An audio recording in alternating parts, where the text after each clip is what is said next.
शादी के बाद पहली रात को दूल्हा और दुल्हन के मेल को सुहाग रात कहा जाता है। हर किसी की शादी के बाद सुहाग रात को लेकर बहुत इच्छाएं होती हैं और लड़का और लड़की के लिए यह बहुत ही महत्वपूर्ण रात होती है। अब हम आपको बताते हैं कि शादी की पहली रात को सुहाग रात क्यों कहते हैं। क्योंकि जब किसी लड़की की नई नई शादी होती है और सुहागन होने के बाद यह उसकी पहली रात होती है, इसलिए उस रात को सुहाग रात कहा जाता है। क्योंकि शादी के बाद लड़की और लड़के की पहली ऐसी रात होती है जो वह एक साथ बिताते हैं। इसके अंदर वह कई सारी बातें करते हैं और एक दूसरे को जानने की कोशिश करते हैं। जब कोई दो अजनबी लोग शादी करते हैं और उसके बाद उसकी पहली रात होती है तो उस रात को सुहाग रात कहते हैं। अब तो आप लोगों को पता चल ही गया होगा शादी के बाद की पहली रात को सुहाग रात क्यों कहते हैं। अब हम बताते हैं कि शादी की पहली रात को यह गलती बिल्कुल भी नहीं करनी चाहिए। शादी की पहली रात को लड़का या लड़की को एक दूसरे के अतीत के बारे में बिल्कुल भी नहीं पूछना चाहिए।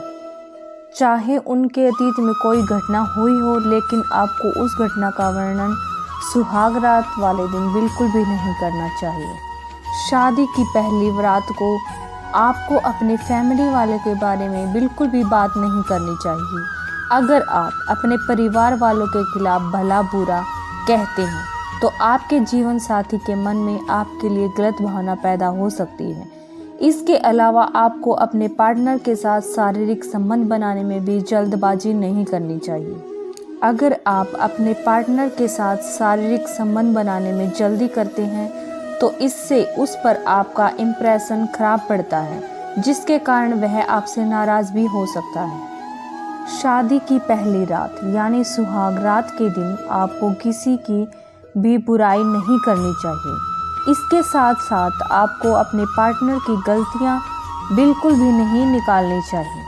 अगर आप पहली ही रात अपने पार्टनर की गलतियां निकालते हैं तो इससे वह उदास हो सकता है या फिर आप लोगों के रिश्ते में खटास भी पैदा हो सकती है। इसलिए इन सभी चीज़ों को छोड़कर उनसे प्यारी प्यारी बातें करनी चाहिए। इसके अलावा शादी की पहली रात यानी सुहाग रात के दिन आप अपनी पत्नी या अपने पार्टनर की बात भी सुननी चाहिए। आपको उनसे प्यारी प्यारी बातें करनी चाहिए। इसके साथ साथ आपको उनकी बातें भी सुननी चाहिए, साथ ही उन्हें कंफर्टेबल फील कराना चाहिए। हमेशा सजती रहे यूं ही प्यार की महफिल, हर पल खुशियों से भरी रहे। आप जिंदगी में इतने खुशकिस्मत हों कि जीवन में हर खुशी आपको मिलती रहे। यदि आप भी भगवान श्री कृष्ण के सच्चे भगत हैं तो वीडियो को लाइक एंड शेयर करें और चैनल को सब्सक्राइब करें और कमेंट में जय श्री कृष्ण अवश्य लिखें।